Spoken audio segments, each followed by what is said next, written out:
공수처 마약 수사 무마 의혹 심우정 고발 사건 배당했다. 자, 심우정은 이제 딸내미도 있고요, 비화폰도 있고요, 줄줄줄줄 이제 대기하고 있습니다.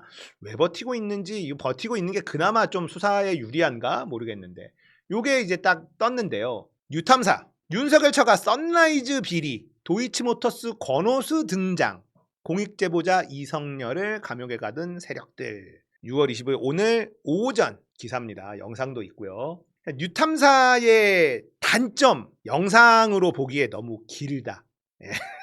그래서 이거를 영상을 보고 정리를 해야 되는데 이게 너무 힘들어요. 근데 기사로 어느 정도 정리를 해줘서 감사합니다. 요거 보면은 기가 막혀요. 2017년 어느 날 검찰 조사를 받던 이성열 씨에게 문자가 날아옵니다. 검찰 조사를 받고 있는데 문자가 와요. 당신이 바지 사상 세워서 생강 들여와 횡령했지. 누가 문자를 보냈냐? 공익제보자 이성열에게 누가 문자를 보냈냐? 김건희 고모부 장진호. 이 문자 내용이 그대로 검찰 공소장에 들어갑니다.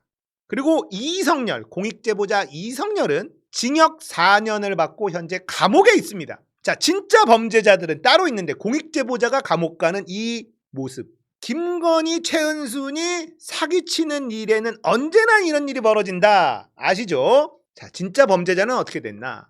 1,400억 상당의 관세를 포탈한 선라이즈 FNT. 여기에 비리를 덮어준 세관 직원들 모두 승진해서 인천세관 요직에 앉았다.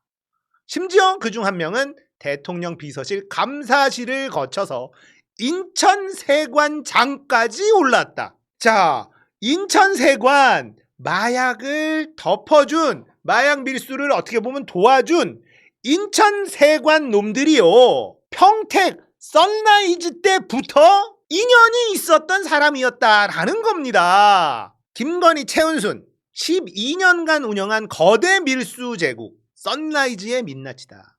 농산물 밀수부터 시작을 했는데 그 다음에 자동차 밀수로 규모를 키운 다음에 마약 밀수까지 진화했다. 검찰, 세관, 정치권을 모두 장악한 완벽한 범죄 카르텔.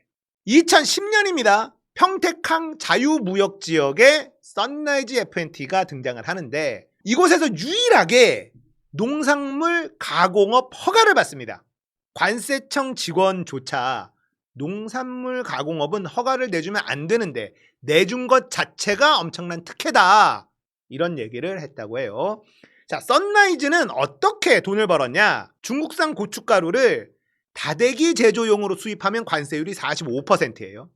시중 판매용 그냥 고춧가루를 팔려고 수입하면 관세가 270%입니다. 선라이즈는 다대기 제조용으로 신고하고 고춧가루를 수입한 다음에 그대로 팔아요. 고춧가루를. 그러면 225%의 관세가 절약되는 겁니다. 관세 포탈을 하게 되는 거죠. 자, 마늘은 어떻게 했냐? 깐 마늘을 그대로 중국에서 수입해서 팔면 관세가 360%예요. 다진 마늘 제조용으로 들여오면 관세가 20%밖에 안 됩니다. 다진 마늘 제조용으로 깐 마늘을 수입해서 그대로 팔아버려. 그러면 340%의 관세 차이를 이득으로 본다는 겁니다. 선라이즈는 실제로 농산물을 가공하지 않았어. 왜냐? 상하수도 요금 납부 기록이 없어요. 전기 요금도 조금밖에 안 나왔더라. 그러니까 가공을 하려면 물과 전기가 필수인데 안 했어. 그러니까 가공을 안 했다는 거예요. 선라이즈 설립 등기를 보면 대표이사부터 임원까지 대부분 전직 세관원들입니다. 2018년에 선라이즈 내부에 경영권 분쟁이 일어났고 2020년 회사명을 카리나 FNT로 바꿉니다. 이성열 씨의 지속적인 제보로 선라이즈라는 이름이 너무 유명해지자 간판을 바꿔요. 2022년 5월 선라이즈가 36억의 경매로 넘어갑니다. 김건희 특검법이 통과한 2024년 6월 10일 폐업 신고를 해요. 우연의 일치치고는 너무 절묘하지 않느냐. 요것들 보소. 아주. 자, 범죄 조직처럼 분업화가 잘 돼 있어요.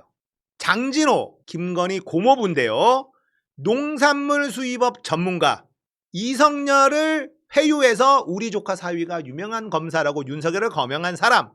자, 농산물 수입업의 전문가가 고모부예요, 김건희. 강영임, 최은순의 40년 지기, 친한 친구, 밀수농산물 유통 담당이 따로 있습니다. 2010년에 세화물산 냉동 쭈꾸미 건조장을 차려서 유통망을 구축합니다. 검사와 국회의원 빼기 엄청 좋다고 자랑할 정도 인맥을 보유하고 있는 사람이다. 자, 그리고 최은순, 김건희 엄마, 제보 접수 창구 역할을 합니다. 2013년부터 고모부 장진호가 이성열에게 썬라이즈 제보를 최은순 전화번호로 하라고 권유하고, 이성열이라는 공익제보자는 7년간 자기도 모르는 사이에 윤석열 장모 김건희 엄마에게 비리를 고발하고 있었어요. 야, 진짜 대단하죠. 자, 김건희 도이치모터스 이사로 활동하면서 주가 조작과 이걸 병행을 했습니다. 2015년 썬라이즈가 자동차 보관업으로 업종 변경할 때 도이치 파이낸셜 주식 20억 원어치를 매입했다. 자, 도이치모터스 주가 조작이 문제가 아니다. 더 큰 건 도이치 파이낸셜이다 라는 얘기가 계속 나오고 있습니다. 자, 세관 직원들의 집단 이동 그리고 마약. 2016년 12월 12일 천홍욱 관세청장이 평택 세관을 방문합니다. 그로부터 5일 뒤에 경찰 조사에 적극 협조하던 박모 세관 직원이 극단적 선택을 합니다. 이를 계기로 썬라이즈 수사는 완전히 막혔고 오히려 공익제보자 이성열 씨가 범죄자로 몰립니다. 우연히 참 이상하죠?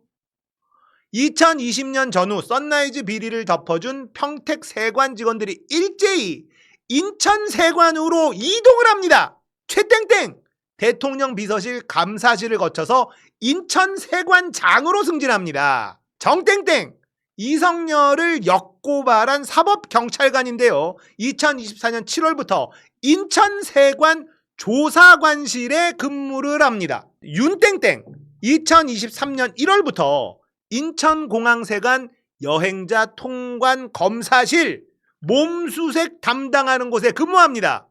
이 시기는 백혜룡 경정이 말레이시아 마약 공범을 최초로 적발했을 때 이 시기와 정확히 일치한다라는 거예요. 그러니까 평택항에서 평택세관하고 얽혀서 비리를 저지르고 큰 돈을 벌고 평택에 있던 애들을 인천세관으로 다 승진을 시켜버려. 그리고 통 크게 인천공항을 이용해서 마약을 들여오는 짓을 했다. 우와, 놀랍다 진짜. 이것들 간땡이가 부었어. 그런 의심을 할 수밖에 없는 정황입니다. 이들이 평택에서 인천으로 집단 이동한 시점과 인천공항 마약 밀수 사건이 절묘하게 맞아떨어진다. 농산물 밀수로 시작된 썬라이즈 카르텔이 자동차 밀수를 거쳐서 마약 밀수로 진화했다는 정황이다. 남경필, 권오수가 등장하는 자동차 밀수입니다. 2015년 썬라이즈는요, 농산물 가공업에서 자동차 보관업으로 업종을 변경합니다. 이때 등장하는 게 남경필 경기도지사 그리고 권오수 도이치모터스 대표. 도이치모터스가 평택에 350억 규모 차량 물류기지 투자 계획을 발표하자 남경필 지사가 직접 나서서 권오수 대표와 함께 사진을 찍었다. 마치 대단한 투자 유치라도 되는 양 요란을 떨었다. 이 시점을 기점으로 썬라이즈의 주 업종이 농산물에서 외제차로 바뀝니다. 썬라이즈 부지는 BMW 출고 대기장으로 둔갑했고 경비가 허술해서 무단 반출이 얼마든지 가능했다. 더 의심스러운 건 2017년 검찰이 평택항 수입차 딜러사들의 배출가스 조작 사건을 수사할 때인데 벤츠코리아와 BMW 코리아는 벌금을 받았다. 근데 도이치모터스만 쏙 빠졌어. 왜? 백에 윤석열이 있으니까 라고 의심하는 게 당연한 거 아닙니까? 문재인 정부마저 속인 윤석열의 2단계 작전. 이성열 씨는 2015년부터 각종 기관에 썬라이즈 비리를 제보했는데 모두 묵살됐어요. 2019년 1월 마지막 희망을 걸고 청와대 민정비서실에 직접 전화를 겁니다. 관세청장이 검사 출신으로 바뀌었으니 이제 제대로 수사할 것이다. 기대감이 있었어요. 박상기 법무부 장관실에서도 대검으로 이첩하겠다고 약속을 합니다. 하지만 사건은 결국 서울중앙지검장 윤석열에게 배당됩니다. 서울중앙지검장 윤석열이 이걸 자기 쪽으로 돌릴 수 있었겠지. 안 그래요?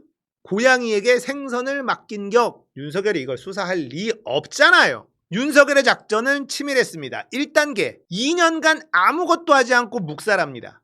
2단계 2022년 3월과 5월 오히려 공익제보자 이성열을 기소합니다.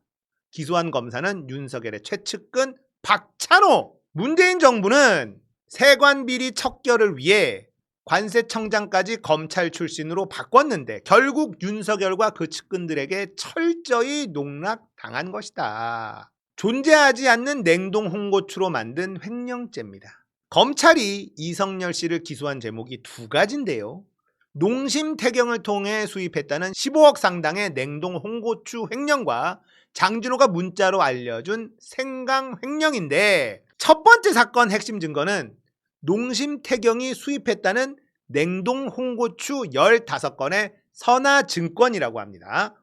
근데 관세청에 확인한 결과 수입 화주가 명기되지 않았고 15건 중 2건은 통관되지 않았으나 관세는 15건 모두 냈다고 기록이 돼 있고, 식약처에는 해당 수입 기록이 없고 농림부도 딴소리를 하고 은행 관세 납부기로는 5년 지나서 자료가 없다고 하고, 한마디로 냉동 홍고추 15억 횡령인데 이 공익제보자 이성열 기소한 게 냉동 홍고추가 없다고. 검찰이 제시한 15개 선화증권은 모두 위조된 것으로 의심된다. 존재하지도 않는 냉동 홍고추를 이성열 씨가 횡령했다는 황당한 기소. 자, 두 번째 생강 사건은 더 웃긴데요. 장진호, 김건희의 고모부 장진호가 이성열 씨가 조사를 받고 있어요. 검찰 조사를 받고 있는 딱 그 시간에 문자를 보냅니다. 네가 바지 사장 세워서 푸른건강이라는 회사로 생강 들여와 횡령했지?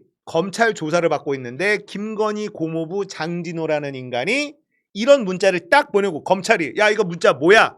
확인한 다음에 이걸 공소장 그대로 적습니다. 범죄 사실을 피해자가 만들어서 검찰에 알려줬다. 와, 진짜 악마가 따로 없죠. 신숙희 대법관까지 가담한 사법농단. 이처럼 검찰 기소가 엉터리였음에도 1심부터 대법원까지 모든 법원이 유죄 판결을 내립니다. 이화영 무지사 사건하고도 매우 비슷하죠.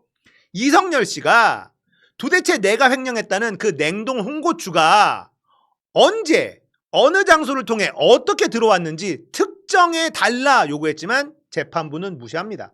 냉동 홍고추가 없는데 너 냉동 홍고추로 15억 횡령했네? 했어. 검찰이 들이댄 증거는 부실하기 짝이 없었지만 검찰 증거만 증거로 인정하고 유죄 판결을 내리는 겁니다. 검찰이 횡령 대산물인 냉동 홍고추의 존재조차 제대로 입증하지 못했는데요. 횡령죄가 성립한다고 판단했습니다. 자, 이거 어디서 많이 봤죠? 검찰이 표창장 위조를 실현해내지 못했어요. 그런데 법원은요, 판사들은 정경심 교수가 표창장 위조했네 라고 결론 내렸어. 입증을 못했다고요. 검찰이 정경심 교수 표창장 위조 이걸로 감옥 보낼 거야. 정경심 교수는 나 표창장 위조한 적 없어. 검찰이 너 이렇게 위조했잖아. 검찰이 입증하면 돼요. 정경심 교수는 컴맹이었습니다. 그래서 그걸 입증하려고 검찰이 무지하게 노력을 했는데 안 돼. 왜? 아래 한글로 위조했다라고 공소장에 써놨거든. 아래 한글로 위조가 안 돼요. 그런데 판사들은 검찰이 입증해내지도 못했음에도 불구하고 정경심 교수 표창장 위조 했어. 이렇게 4년형을 때린 거예요. 법원 폭도한테도 3년 6개월 때리는 판사들이 표창장 위조 입증도 못했는데도 4년 판결을 내렸다고? 이것도 마찬가지죠. 냉동 홍고추 존재를 입증 못했어. 근데 했네. 횡령했네. 이렇게 유죄를 때렸다는 거야, 판사가. 자, 대법원까지 갑니다. 김상환 대법관을 중심으로 하는 재판부, 신숙희, 권영준, 이동원 대법관 징역 4년을 확정합니다. 결국 이성열 씨는 2024년 9월 19일 감옥에 수감이 돼요. 공교롭게도 이 날짜는 이성열 씨가 국회에서 선라이즈 비리를 제보한 직후입니다. 범죄자들의 현재는요. 선라이즈 비리 덮어준 세관 직원들은 모두 승진해서 인천세관 요직을 차지하고 있고요. 최모 씨는 대통령 비서실을 거쳐서 인천세관장까지 승진을 하고요. 선라이즈 관련자들 아무도 처벌 안 받고요. 김건희 처가 여전히 각종 사업으로 부를 축적하고 있고, 공익제보자의 현재는 이성열 씨 징역 4년으로 감옥 복역 중입니다. 가족들까지도 고통받고 있다. 채팅창에 보니까 동생도 지금 구속돼 있다라는 말도 있는데, 이게 대한민국의 현실이에요. 자, 검찰, 윤석열, 이 악마놈들, 범죄 집단들, 이걸 개혁하는데 1년 유예가 말이 됩니까? 바로 다 조져야 돼요, 이것들. 저희가 의심한 게 그거잖아요. 평택항에서 관세청 직원들 뇌물 매기고 포섭을 해놓고 밀수하는 작업을 해봤어. 그래서 큰 돈을 벌어보니, 아, 세관 직원들을 잘 구워 삶으면 큰 돈을 벌 수 있구나라는 경험을 한 최은순과 김건희는 더 통쿡에 인천세관 애들을 섭외한 것 아니냐, 이렇게 상상을 했거든. 근데 그게 아니었어. 평택항에 있었던, 자기들하고 손발을 맞춰봤던 비리 세관 직원들을 인천세관으로 다 승진을 시켜 걔네들을 활용했어. 그 멤버들을 그대로 인천세관으로 보내서 말레이시아 마약 어마어마한 양을 인천공항을 통해서 들어오는 간땡이가 부어 미친 짓거리를 한 거야. 이렇게 의심할 수밖에 없지 않습니까? 거기다가 심우정이 인천지검장이었어, 이때. 이거를 눈 감아주고, 그리고 검찰총장이 된 것 아니냐, 이런 의혹이 강하게 일고 있지 않습니까? 이야, 진짜 이건 엄청난 애들입니다. 자, 최은순, 얘네 집안 있잖아요. 돈이 졸라 많아요. 공흥지구인가요? 양평 공흥지구? 거기에 아파트 올리고 엄청난 특혜로 거기만도 수백억을 벌었고요. 얘네 땅 투기나 이걸로 수백억을 벌어서 재산이 1,000억, 2,000억대예요. 선라이즈 여기로 밀수해서 어마어마한 돈을 벌었고요. 1,000억대가 넘어요. 수천억대 재산이 있습니다. 근데 욕심이 끝이 없어. 야, 대통령 됐는데 우리 평택에서 같이 짜웅 먹던 얘네들 인천세관으로 승진시킨 다음에 김건희 남동생인가요? 말레이시아에 가 있네? 그거 통해서 우리가 먹자. 그리고 그 당시에 또 어떤 일이 있었냐? 윤석열이요. 마약과의 전쟁을 선포합니다! 막 이랬다고. 근데 한쪽에서는 마약 밀수를 하고 있었어. 그러니까 이제 어떤 의혹까지 나옵니까? 아, 우리나라 마약 유통을 다 뿌리 뽑은 다음에 독점으로 먹으려고 한 거 아니야? 더 비싸게 팔려고? 이런 의혹이 나오는 거예요.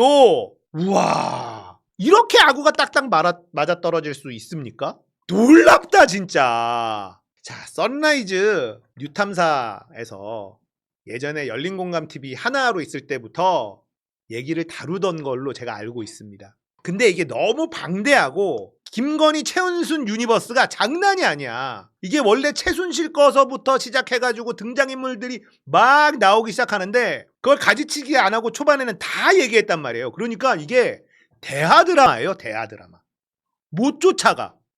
어떻게 정리하지? 근데 이번에 깔끔하게 정리한 겁니다. 기사로. 이게 진짜 어마어마해요. 싹 다 잡아넣어야죠. 심우정부터 출발해가지고 선라이즈 이것도 다 털어야죠. 심우정 털고 인천세관 마약 사건 이거 무마시킨 거 털면 선라이즈까지 다 뚫고 가고 세관 직원들 최은순 김건희하고 연락했었던 사람들 계좌 까고 통화 목록 까고 뭐 하면 줄줄이 나옵니다. 이거 무섭다. 무서워 진짜.